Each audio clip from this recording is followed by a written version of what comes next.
اس نے ساری کتابیں بند کی اور وہ اٹھ کے کھڑا ہو گیا اور پوری عدالت کو کہا تم لوگوں کو شرم نہیں ہے؟ تم ایک پروفیسر کو میرے پاس لے آئے ہو؟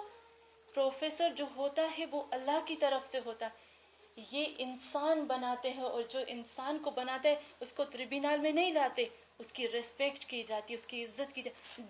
جج جو تھا وہ کھڑا ہو گیا اور سب کو کھڑا کر دیا۔ ہاں مومنات، تو ہم دیکھتے ہیں کہ قلب سلیم اور قلب مریض، ابھی بہت آیتیں ہیں، 100 سے زیادہ آیتیں جس میں قلب یہ لفظ استعمال ہوا ہے، 100 سے زیادہ آیتیں اللہ نے استعمال کی۔ صدر تو الگ، فؤاد تو الگ استعمال کیا ہے قرآن میں، لیکن یہ قلب 100 سے زیادہ آیتیں جس میں یہ قلب استعمال ہوا ہے۔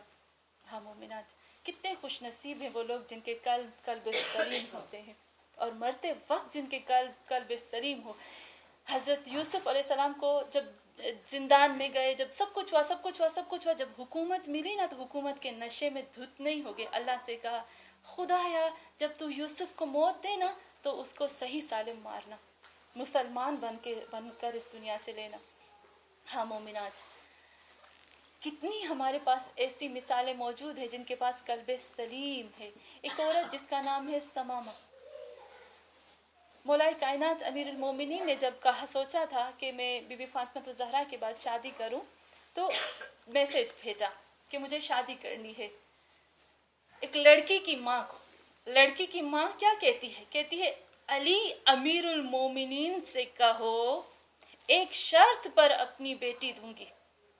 علی کے اوپر شرط لگائی جا رہی ہے، عجیب ہے نا؟ علی امیر المومنین سے کہو ایک شرط پر اپنی بیٹی دوں گی۔ جب پوچھا گیا کون سی، کہا میری بیٹی کو کنیز بنا کر رکھے گا، میری بیٹی کو وہ رتبہ نہیں دے گا جو فاطمہ الزہرا کا ہے، پھر اپنی بیٹی دوں گی۔ یہ ہے قلب سلیم جس کے لیے ہم کہتے ہیں ہاں مومنات، وہ کون ہے کون بیٹی جس کو کہا جاتا ہے ام البنین، جس کی آج شہادت ہے۔ ام البنین کا رتبہ کتنا بڑا رتبہ ہے۔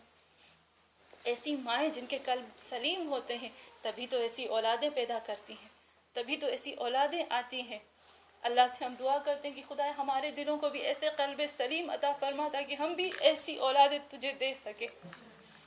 ہم مومنات، تاریخ لکھتی ہے کہ کچھ ایسی بیبیاں تھیں جو کربلا کے بعد کبھی چھاؤں میں نہیں آئی، ان میں سے ایک بیوی جس کا نام ہے ام رباب، دوسری بیوی جس کا نام ہے ام لیلا، تیسری بیوی جس کا نام ہے ام فروا، چوتھی بیوی جس کا نام ہے زینب، اور پانچویں بیوی جس کا نام ہے ام البنین۔ یہ وہ ام البنین ہے۔ جب بشیر آیا تھا نا تو میری بیوی بشیر سے چھا کر کہتی ہے اے بشیر مجھے صرف یہ بتاؤ حسین کیسا ہے۔ تاریخ لکھتی ہے، ایک عالم کی کتاب میں پڑھ رہی تھی، ایک عالم نے لکھا کہ جناب ام البنین کربلا کے واقعے کے 1 سال کے بعد سید الساجدین کے پاس آتی ہے، کہتی ہے بیٹا سجاد مجھے کربلا لے جاؤ۔ تاریخ لکھتی ہے کہ ام البنین کو کربلا لے جایا گیا۔ جب میری بیوی کربلا جاتی ہے نا تو میرے مولا فرماتے ہیں میں نے کیا دیکھا، ام البنین مجھے کہتی ہے سجاد مجھے حسین کی قبر پر لے جاؤ، مجھے فاطمہ کے بچے کی قبر پر لے جاؤ۔ الغرض ام البنین قبر حسین پہ آتی ہے، طواف کرتی ہے قبر حسین کا اور اپنے آپ کو قبر حسین پر ڈال دیتی ہے۔ الغرض تاریخ لکھتی کہ جب ام البنین کربلا میں آتی ہے نا تو ایک راوی لکھتا ہے کہ ایک بی بی کو دیکھا، بڑی ضعیفہ تھی، کالی چادر پہنی ہوئی تھی۔ ارے وہ بی بی کو دیکھا نہر فرات پر پہنچتی ہے، اپنے ہاتھوں کو بلند کر کے کہتی اے فرات میرا عباس، اے فرات وہ میرا عباس تھا جو تیرے کنارے بس ہو۔ کو شہید کرا کے گیا. الغرض جناب ام البنین جب حسین کی تربت سے جاتی، میں کہوں گی ماں ہے نا، ماں بہت بڑی قیمتی چیز ہوتی ہے. ماں کو معلوم ہے کہ اس کے جگر پہ کیا گزرتی. سید الساجدین مجھے عباس کے پاس لے جاؤ. الغرض جب ام البنین عباس کی قبر پر آتی ہے تو عباس کی قبر کو لپٹ کر کہتی ہے میرے عباس، میرے بچے عباس ابن العباس ابن عباس، اٹھو ماں آئی، اے میرے بچے ماں کی چھاتی سے لگ جا.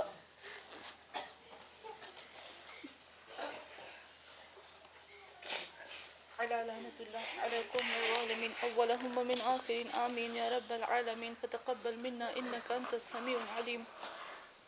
خدایا پروردگارا یا اللہ ہماری اس چھوٹی عبادت کو قبول فرما. اے پروردگارا، اے اللہ تجھے واسطہ ہے محمد اور آل محمد مصطفیٰ صلی اللہ علیہ وآلہ وسلم کا. خدایا میں تجھ سے ہمیشہ کہتی ہوں، ہم تجھ سے ہمیشہ کہتے ہیں کہ اے اللہ تجھے قلب محمد کا واسطہ ہے.